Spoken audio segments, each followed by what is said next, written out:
Olá! Oi, Sejam gente. bem-vindos a mais um Previdenciando. Hoje nós estamos com Ludmila Bastos, engenheira de segurança do trabalho, e a gente vai fazer um link hoje de segurança do trabalho e direito previdenciário.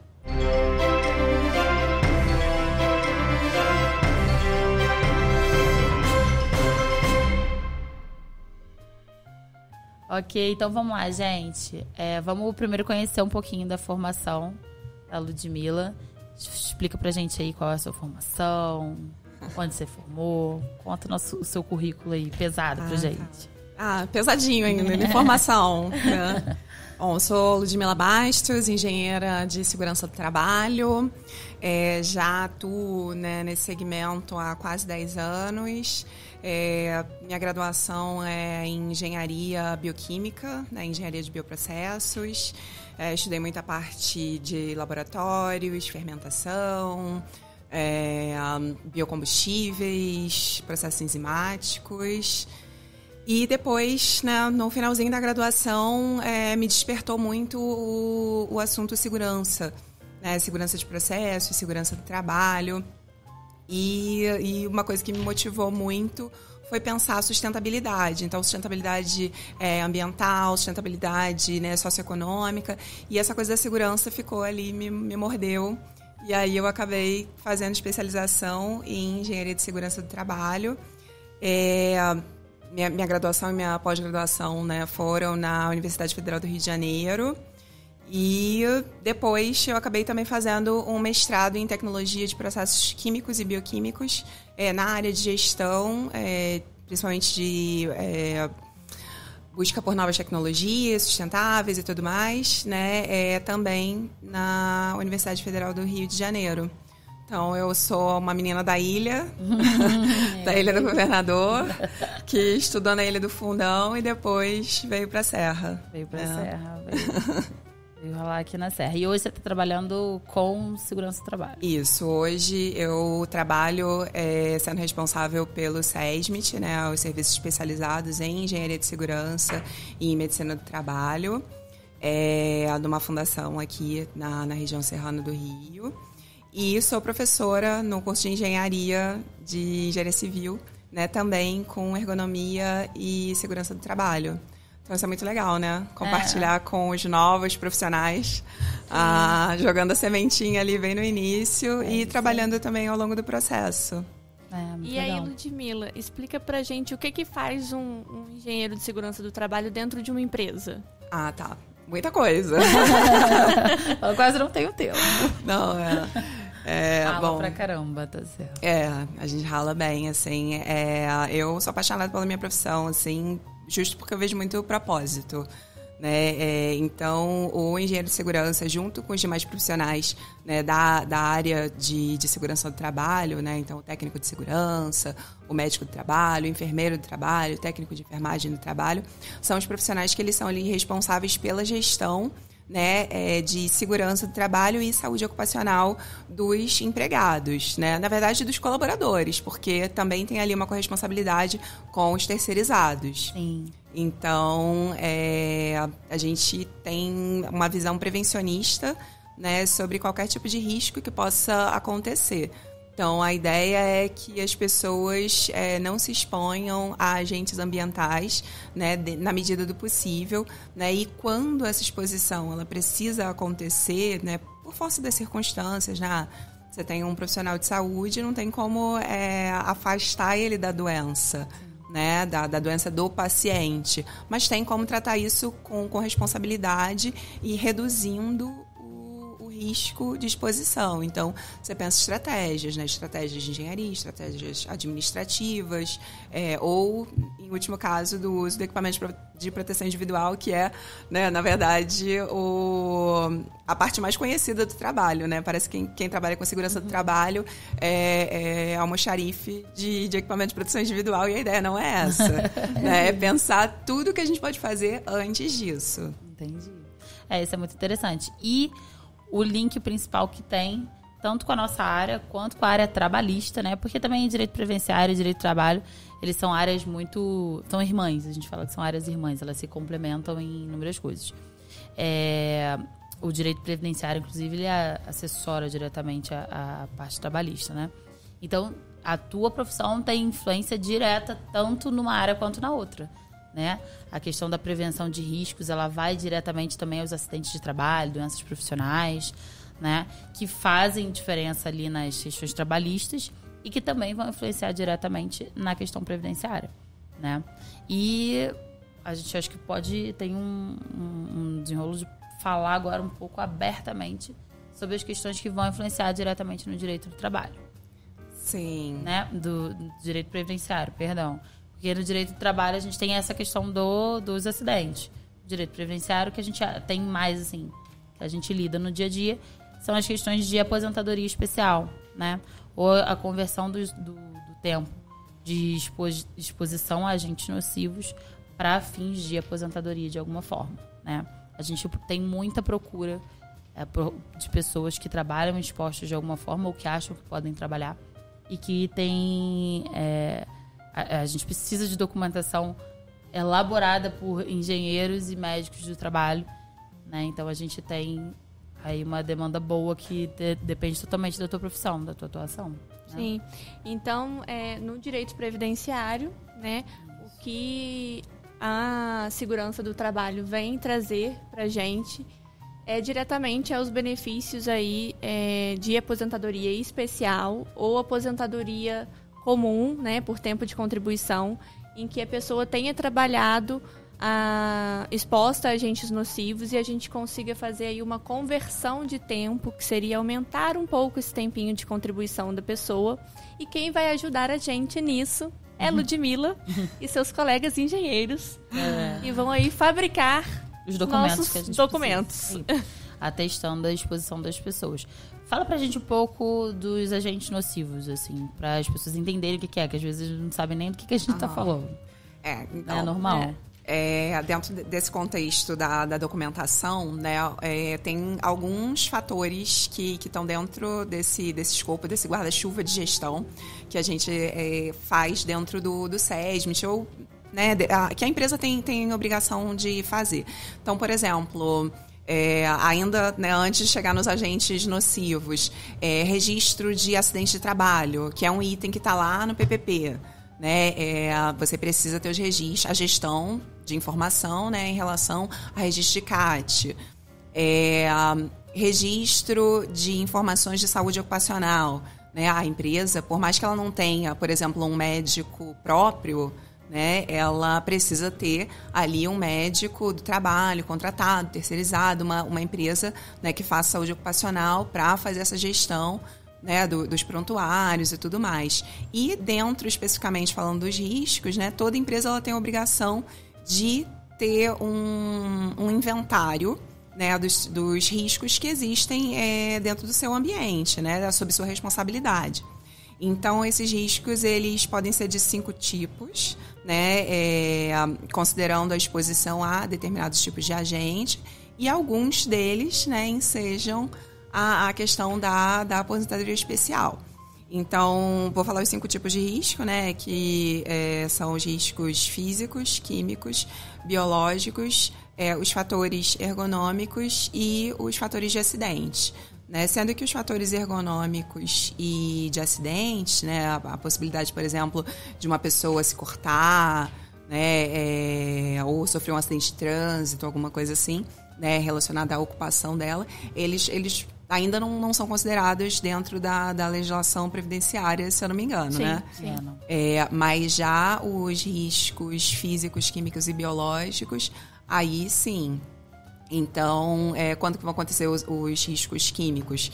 Né? Por exemplo, quando você tiver um agente químico, então, por exemplo, um tolueno contido em determinado tipo de tinta, né? E aí o pintor ele faz, ao longo, né, da vida laboral dele, um trabalho utilizando essa tinta, e isso é habitual, né? É constante na rotina dele.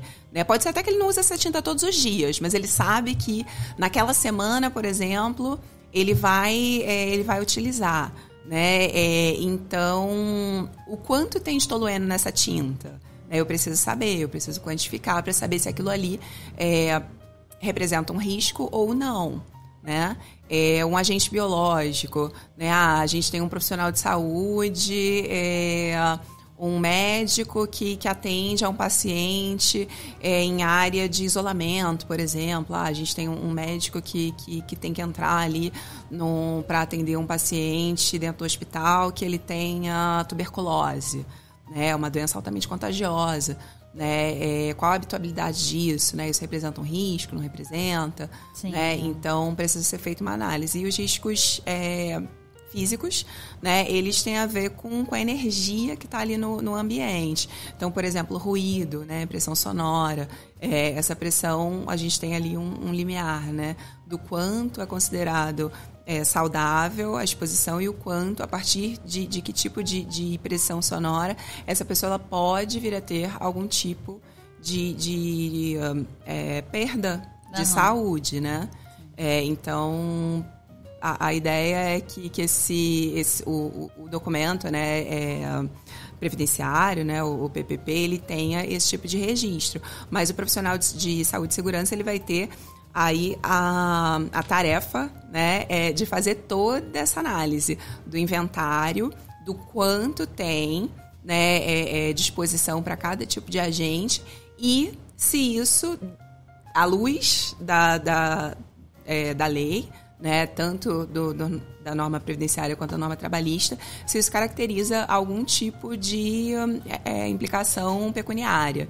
Né? Então, salubridade, periculosidade, aposentadoria especial. Isso aí. Entendi. É importante a gente mencionar que até 95 a gente não tinha muito essa análise. Aliás, a gente não tinha nada essa análise de agente nocivo. Né? O que a gente tinha ali era o que a gente chamava de enquadramento automático de profissão. Porque, para fins previdenciários, se a profissão vinha contida no anexo, né, de um decreto, vinha lá exatamente a profissão da pessoa ali, ela estava enquadrada como profissão de risco para fins de aposentadoria especial. Se não viesse, não estava. Então era sim ou não. Aí agora, hoje em dia, né, a gente passou a ter, primeiro foi implantado um documento, agora a gente tem 2 documentos que, né, um que serve de base para o outro. O PPP que ela está falando é o perfil profissiográfico previdenciário, que é justamente onde vem toda essa detalhada, todo esse histórico, tudo isso que ela explicou aqui pra gente, de exposição dos fatores, quais fatores, a medição, né? E aí vem as outras informações também relativas à possibilidade de registro de CAT, né? Tem tudo isso ali. De EFIP também vem o código da EFIP, vem tudo explicadinho ali e vem dizendo o nome da pessoa que elaborou o laudo que o PPP foi embasado, né? Exatamente. Aí eu tenho uma pergunta. A questão da LTCAT do PPRA, né? Que é o Programa de Prevenção de Riscos Ambientais, não é isso?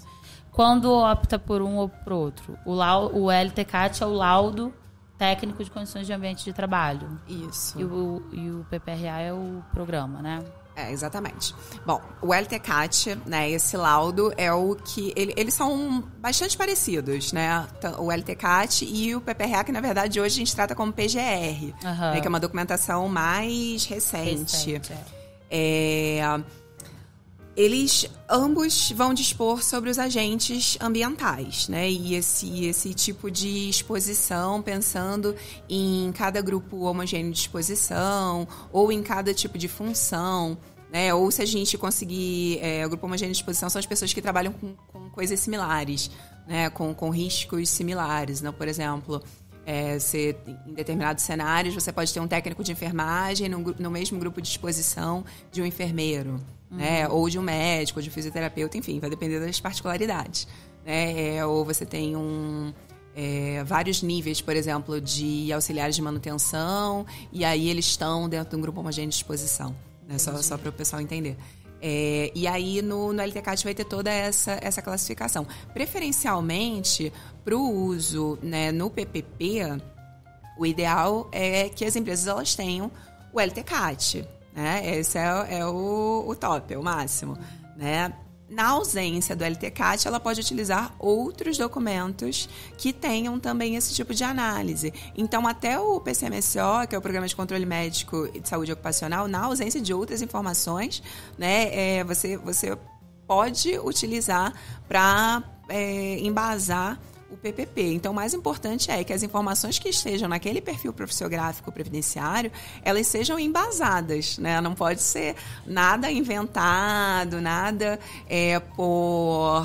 como se diz, assim, por presunção, né?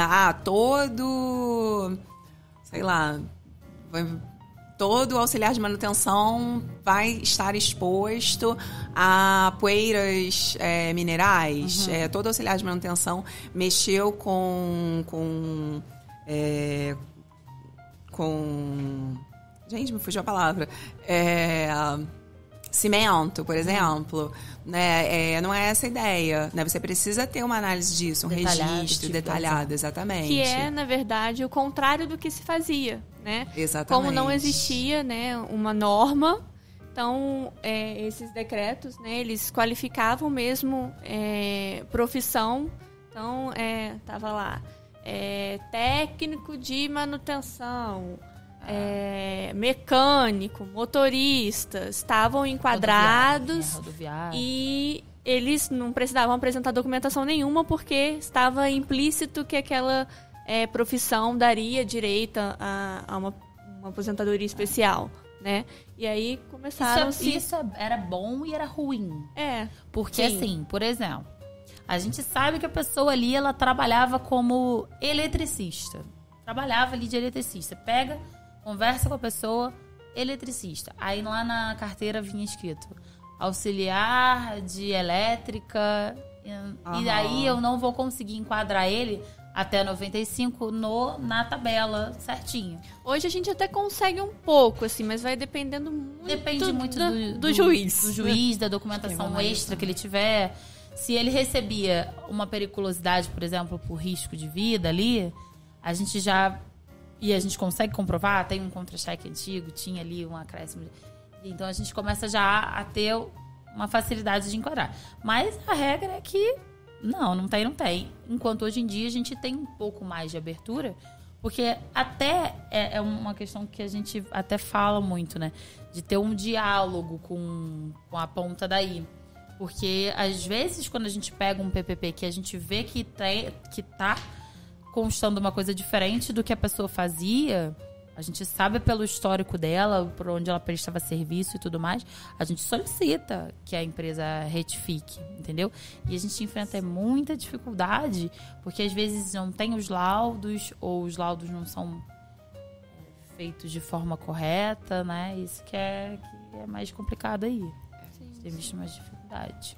É super difícil, né, fazer um laudo desse, né? Mas é importante que os profissionais, eles tenham um rigor, assim, de perceber que a tecnologia, ela vem, né, se aperfeiçoando. A norma brasileira mesmo, assim, ela não é tão moderna, né? Se a gente fosse seguir normas internacionais, tudo seria ainda mais complicado, né? Mas é bem importante que as empresas elas tenham essa atenção à necessidade, né, junto com os profissionais, com seus profissionais de segurança, de fazer esse mapeamento de forma adequada. Porque senão a gente não sai do raso nunca. Né? E já passou essa época de ficar no raso. Né? Então, se a norma ela exige, por exemplo, quantificação, isso tem um motivo. Né? Tem alguma coisa que está ali por trás. Então, não basta você dizer, tem ruído. Não tem ruído. Né? Quanto de ruído tem? Isso é bem importante. E aí começou a ser analisado, né, até o que a gente estava discutindo antes de começar a gravação, a questão de proteção, né, ao empregado.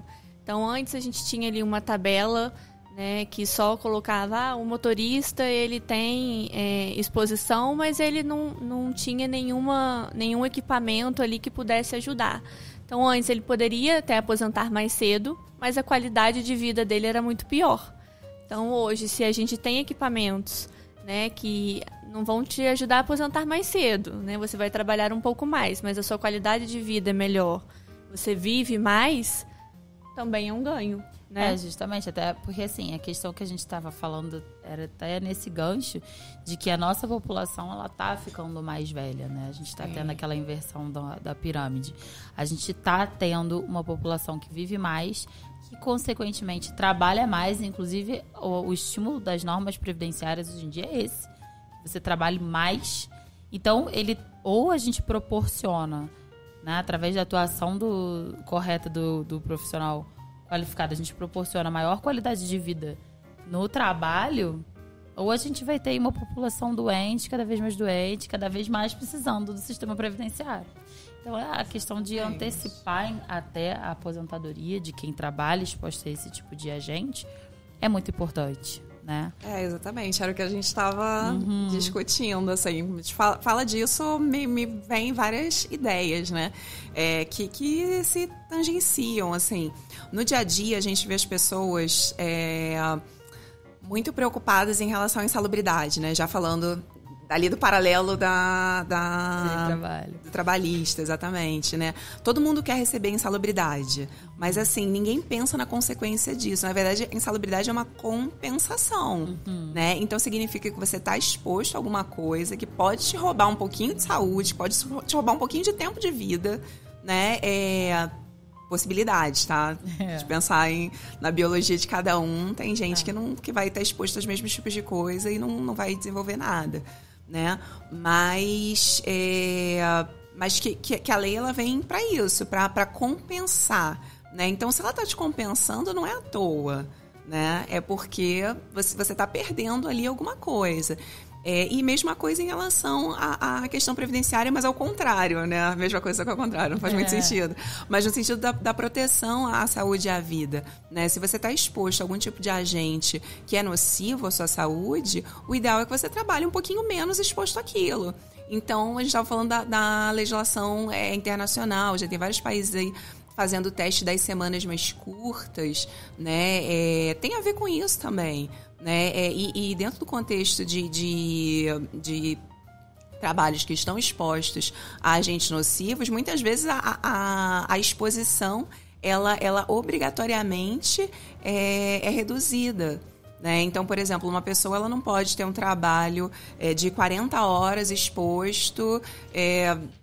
Bom, não vou saber falar um país especificamente aqui que já trabalha com isso, né? Mas ela vai poder, sei lá, tem estratégias administrativas, né, como eu tinha falado, trabalhar metade do tempo exposta a determinado tipo de agente e a outra metade fazendo alguma outra coisa, né? Então, isso esbarra até na história do EPI que a gente estava falando, né, do equipamento de proteção individual.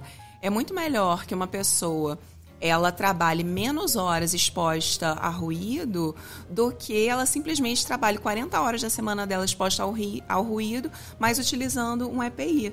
Porque isso não é garantia, né? Então, por isso, inclusive, que para determinados riscos, o informar, né, lá no PPP que a pessoa utiliza o EPI e qual é esse EPI, isso não necessariamente impacta no tempo, né, de contribuição. Aí vocês vão poder falar melhor. Até tem um campo lá que pergunta se o EPI neutraliza, né, o agente. E vão ter agente que não vai neutralizar. A gente já tem o entendimento do STF de que no ruído, por exemplo, o EPI é indiferente. Até porque para determinados tipos de frequência de ruído, você tem outros impactos que não tem só a ver com a perda de audição. Não sei se vocês sabiam disso. Não. Causa vibração, né, nos ossos, e aí você pode ter outros tipos de doença. Olha, tá vendo? Associadas, de sistema nervoso central e tudo mais. Então, assim, estar exposto a ruído não é só o risco de depois, né, no final da sua vida, você ter algum tipo de perda auditiva. Você pode ter outros tipos de doença, assim como, por exemplo, agentes químicos, não necessariamente as pessoas associam muito a questão do câncer ocupacional, né, e não necessariamente é isso, né, tem agentes que são, por exemplo, geram uma formação em bebê, né, ou algum tipo de perda de possibilidade mesmo, né, como se diz, de engravidar ou de gerar, né, fertilidade, exatamente. Enfim, muita coisa, né? Tem os agentes que vão gerar problemas de pele, né? Dermatose e tudo mais. Então, o ideal é que, no mundo ideal, a gente tem que tentar estar o menos exposto possível a agentes nocivos, né? Mas o que as empresas precisam fazer é se responsabilizar, né? E assumir, né, as estratégias para reduzir essa exposição, para tornar a vida das pessoas mais saudável, né, com mais qualidade de vida, mas também fazer o registro disso para elas receberem as compensações necessárias. Sim, isso aí. Pegando esse gancho, né, da exposição, isso acontece até em outros ambientes que não sejam empresas. A gente já falou algumas vezes aqui em alguns vídeos. A questão de, aqui em Teresópolis, né, a gente ter uma zona rural muito grande, uma produção, né, através de lavoura muito grande, e é uma localidade em que a gente encontra muitas pessoas com deficiências mentais e vem do agrotóxico. Muito real isso. A gente tem visto muito. Então, a falta ali da segurança no trabalho. Pessoas que vão nascendo e eles não têm nenhuma espécie de instrução quanto ao uso, quanto às formas de exposição, quanto à possibilidade de algum EPI para trabalhar na lavoura exposto àquele agente nocivo. E ali a exposição habitual permanente a vida inteira na lavoura acaba vindo, quando tem filhos, os filhos têm vindo com algumas alterações, entendeu? De saúde mesmo, tem tido situações de saúde mesmo que os prejudicam, entendeu? A gente tem muito cliente também de algumas frentes que tem exposição a fator de risco.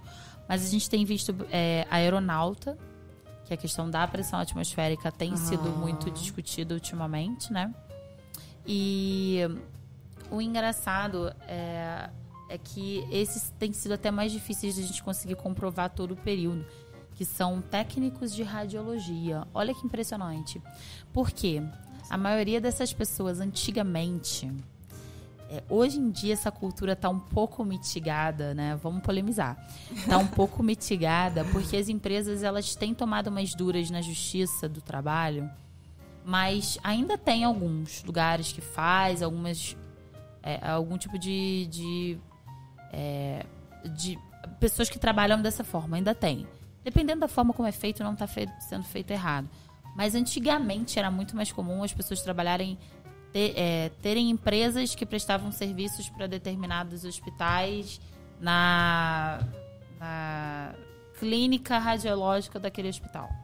Eles prestavam serviço fazer um serviço de radiologia do hospital como uma empresa terceirizada. E aí eles não eram contratados direto. Aí, para conseguir a documentação relativa à exposição de fator de risco deles, é muito difícil. Na verdade, era como se eles todos fossem sócios. Ainda tem algumas. Sim, não, isso acontece muito hoje com o médico. A fisioterapeuta também. Porque a maioria aí dos hospitais, eles estão solicitando, né, que seja a contratação via empresa. Então. E aí isso acaba sendo complicado. Porque eu não sei como é que vai ficar depois. Como é que eu vou pegar depois a documentação? Eu vou ter que ir atrás da empresa, dependendo do local, não vai querer me dar. Isso eu acho que dá uma precarizada mesmo, né? Fica muito complicado. Bom, porque essa terceirizada teria que ter segurança do trabalho, né? A terceirizada, por ela prestar serviços dentro do hospital, exposto àquele fator ali radiológico, ele tem que contratar uma equipe de segurança do trabalho, de medicina do trabalho, para fazer laudos específicos para aquela PJ. Exatamente. Né? Isso é super importante. Bom, eu falei do SESMIT, né? Existem alguns requisitos para as empresas terem essa obrigação de possuir profissionais do SESMIT. Né? Então, da empresa, de fato, ter que ter um engenheiro de segurança, ter que ter um técnico, ter que ter um médico. Nem toda empresa precisa ter eles no seu quadro, né, específico.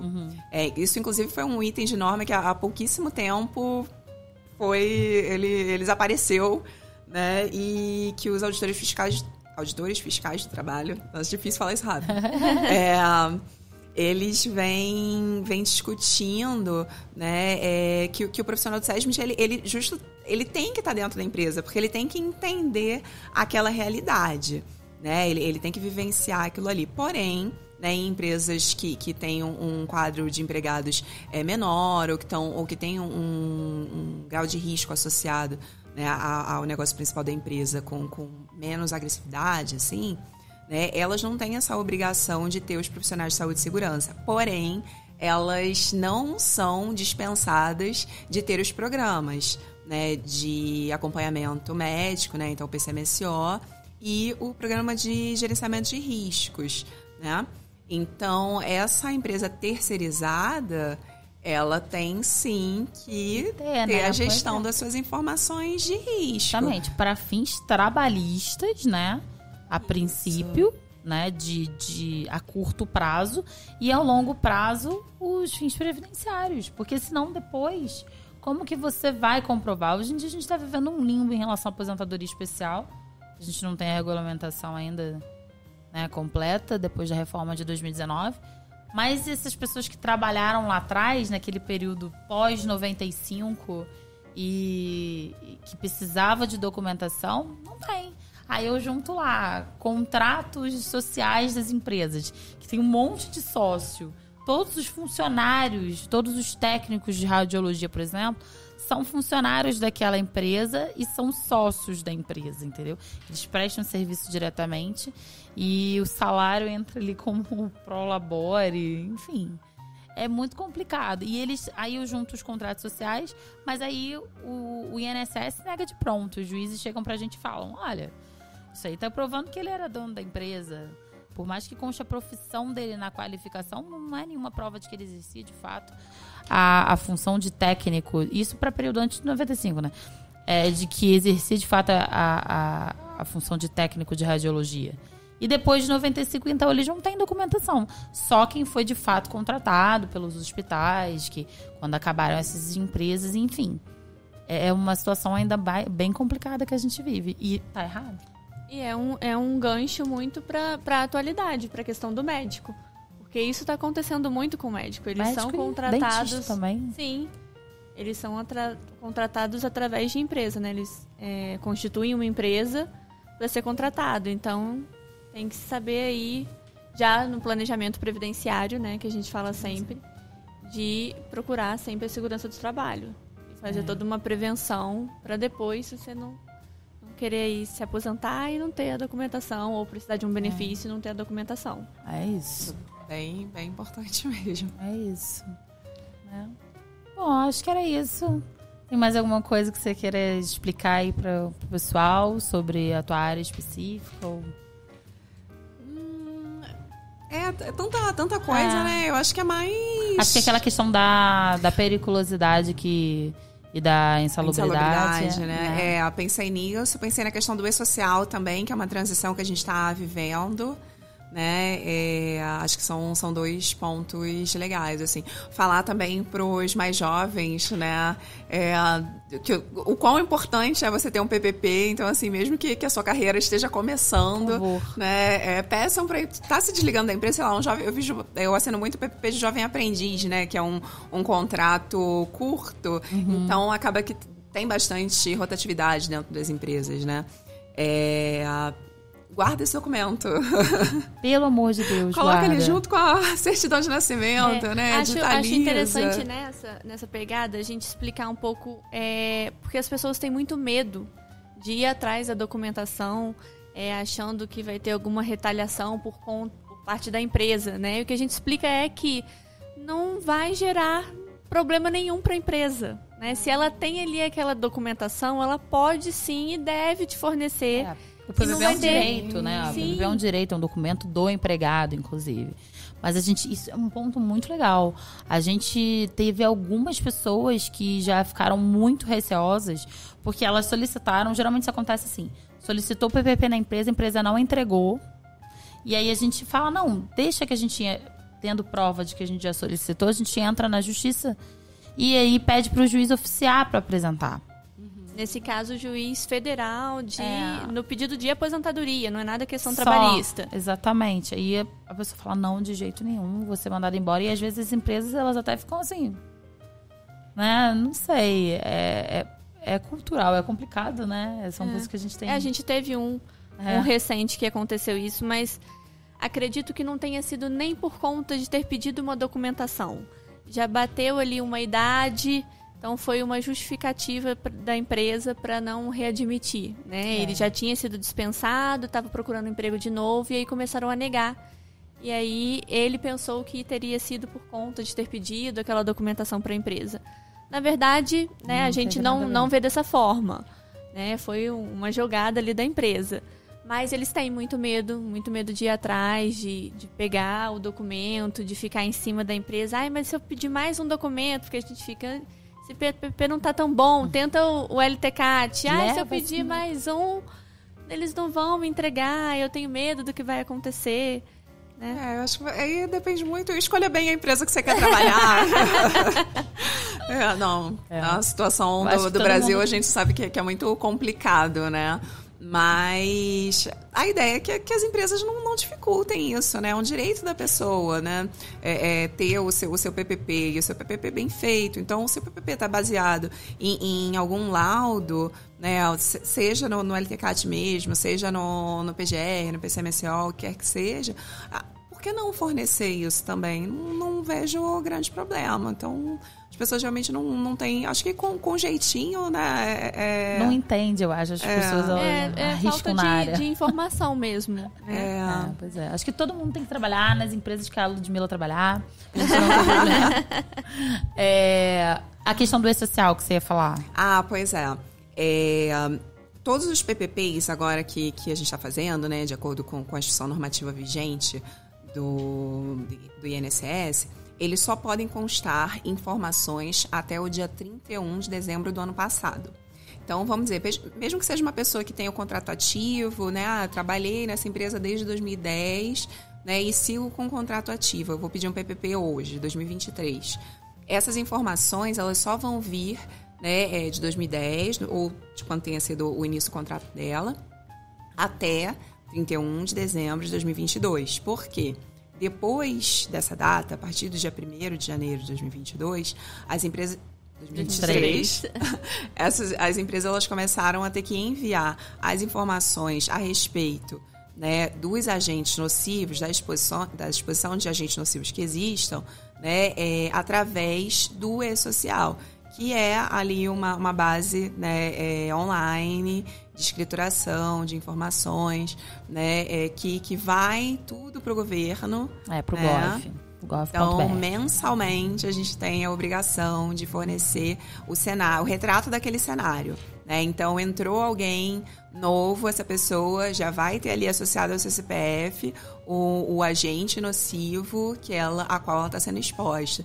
Então, assim, diferente do que muitas vezes a dificuldade de fazer o PPP, né, que às vezes você tem que remontar um histórico laboral super antigo, né? Tem o pessoal ainda dos anos 80 trabalhando, né? E aí você vai buscar todo esse cenário que às vezes existe uma dificuldade das empresas, né, de fazer gestão. Imagina, nos anos 80 as pessoas trabalhavam com o mesmo tipo de sistema de informação e de gestão que se trabalha hoje em dia, né? Não, os computadores eram outros, né? Você vai lá buscar a fichinha de papel e tal. É bem mais difícil, mas hoje não, a gente já está criando um cenário moderno, né, que essas informações elas vão sendo enviadas para o governo quase que em tempo real, né? Então, tal qual outras informações relativas a departamento pessoal, normalmente, né? Todas as informações daquele empregado, né? Elas vai junto às informações a respeito de exposição a agentes nocivos. Então, e essa pessoa não vai ser prejudicada em função desse período não constar no PPP. Então, nesse exemplo do 2010 e contrato atual, né, as informações de exposição até 2022 vão estar lá no PPP. As informações a partir do dia 1º de janeiro de 2023 para cá vão estar sendo enviadas através do E-Social. E aí eles estão disponibilizando esses PPPs no meu INSS. Isso, que é o PPP eletrônico, né? É, isso né? aí, é o PPP eletrônico. Então já tá entrando tudo lá, né? Sim. A maioria tá entrando já lá. É um avanço, né? É bem moderno, né? A ideia é essa, que as informações não se percam, né? Então, com certeza, não, isso é muito legal. Muito bom. Acho que para finalizar... Torcer para as empresas em geral começarem a alimentar isso de forma eficiente. Porque se vierem PPPs ruins, a gente vai ter que continuar mandando um recadinho. Faz pra gente, pelo amor de Deus. E a história do insalubridade, periculosidade, PPP, LTCAT, nananã.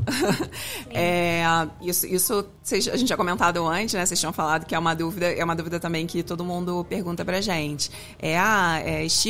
Tenho insalubridade, tenho necessariamente direito à aposentadoria especial?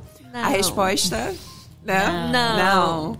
Não necessariamente. Mas falando dentro do espaço de fala do profissional de segurança, do profissional que está ali fazendo PPP, é importante que o risco considerado ele conste no PPP. Eu sempre discuto isso, né, com os colegas. Não é porque necessariamente não existe, essa pessoa ela pode ter, né, o direito dela de aposentadoria especial negado, que aquilo ali não vai constar no PPP. Sim. Então, assim, se existe algum tipo de exposição a um agente ambiental, eu entendo que essa exposição ela tem que constar. Né? Ela tem que estar registrada no programa, se ela estiver registrada ou no LTCAT ou no PGR, isso tem que ser transcrito, né, transposto pro PPP ou, né, se for alguma coisa realmente que esteja ali classificada dentro do manual do E-Social, através do E-Social vai ser enviado. Né? Mas a realidade é essa, que não necessariamente porque uma pessoa ela recebe insalubridade ou recebe periculosidade, que isso necessariamente vai reverberar no tempo de contribuição dela. Sim, exatamente. Falou tudo. Não, eu queria saber só o que você acha assim, do quantitativo de empresas que estão realmente preocupadas e sim, teve um aumento, está tendo uma melhora, a tendência é melhorar. Fez ficar mais difícil.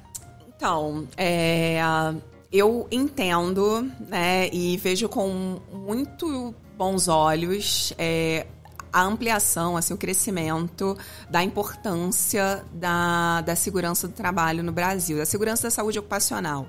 Né? Isso vem tomando espaço, discussão nas empresas, muito por causa da fiscalização, né? Isso é importante, mas o que se fala hoje em dia é que assim, a fiscalização ela ainda é bastante precária, até pela falta de profissionais auditores fiscais de trabalho, né? Que é um número, a gente tem um país de dimensão continental, né? Interiores que são, né, difíceis de acessar muitas vezes. Então, isso esbarra em várias outras coisas, né? A questão de trabalho análogo à escravidão, né? Que também ainda é uma realidade brasileira muito triste, né? Mas que a gente vê também nos grandes centros, né? Mas dentro dessa lógica da saúde e segurança do trabalho, né? Isso, dentro das empresas, né? Isso vem melhorando, sim, né? Com certeza. Mas eu entendo que além da questão da fiscalização, é muito importante que os profissionais de saúde e segurança, aliás, vou além, né, que os profissionais de forma geral, né, aqui falei isso pensando nos meus alunos, por exemplo, serão, né, futuros engenheiros civis, né, não necessariamente engenheiros de segurança, mas que têm que praticar a segurança do trabalho, né, e isso no cenário de qualquer empresa, né, então cuidar do seu empregado é muito importante, né? Então, essa revolução cultural, né? Mudar uma cultura é muito difícil. Isso vem bem aos pouquinhos, né? Eu sempre cito, né, uma percepção que eu tenho que eu acho engraçado, é que quando a gente vê filme europeu ou filme americano, que a pessoa ela tem na garagem de casa aquele ferramental e tal, o pessoal que faz em casa, né? Você abre a garagem e tem lá como fala, uma oficinazinha, né? Aí o cara ele vai pegar uma serra, alguma coisa, ele vai e coloca o óculos de segurança.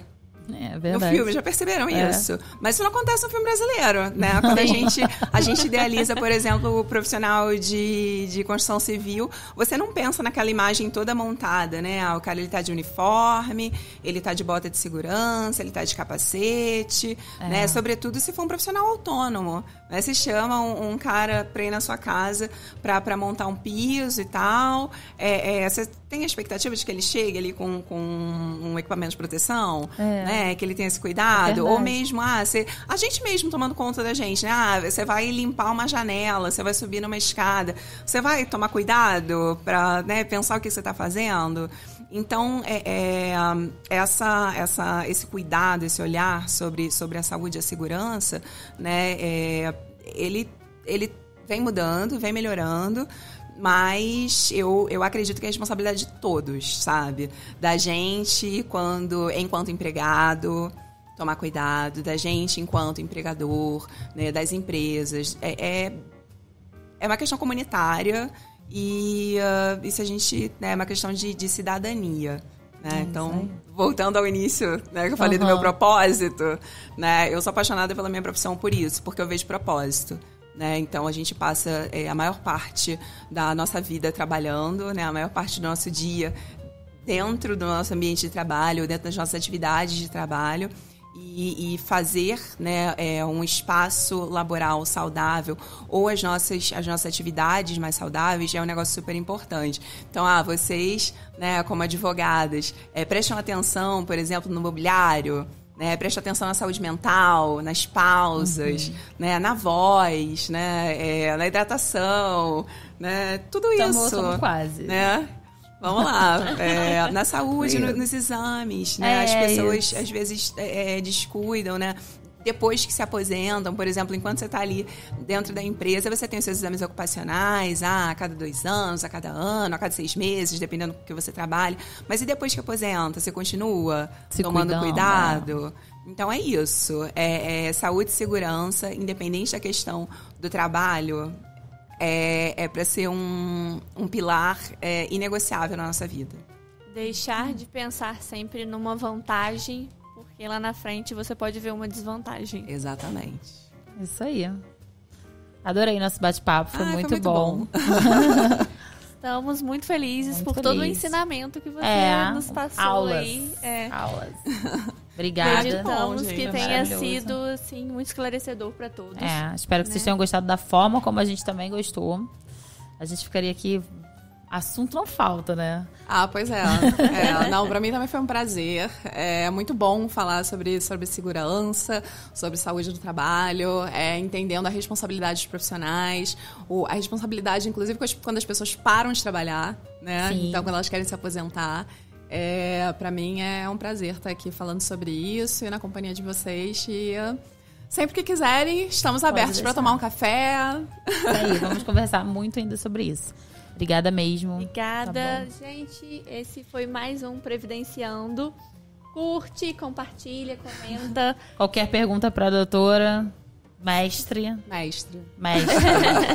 Professora. Ai, gente, que chique. Professora é muito bom, eu adoro. As pessoas falam professora. Pode deixar, então, aqui embaixo e continuem seguindo a gente nas redes sociais, acompanhando o canal para mais novidades. Até mais. Beijo. Beijo.